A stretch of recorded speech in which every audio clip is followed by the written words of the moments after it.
আসসালামু আলাইকুম। গ্যাংগ্রিন কি? গ্যাংগ্রিন হলো শরীরের কোনো অংশে রক্ত চলাচল বন্ধ হয়ে টিস্যু বা মাংসপেশি নষ্ট হয়ে যাওয়া। এটি খুবই গুরুতর ও জরুরি রোগ।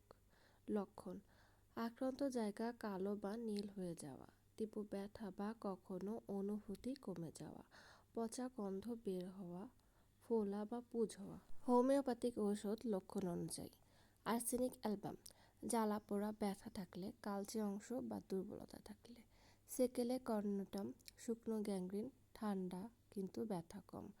অ্যান্থাসিনাম, পচা ক্ষত, দুর্গন্ধ, ইনফেকশন বেশি হলে। ল্যাকেসিস, বেগুনি বা কালো রং হয়ে গেলে, ছোঁয়া সহ্য না হলে। কার্বোভেজ, টিস্যু প্রায় মৃত, শরীর দুর্বল ও ঠান্ডা হলে।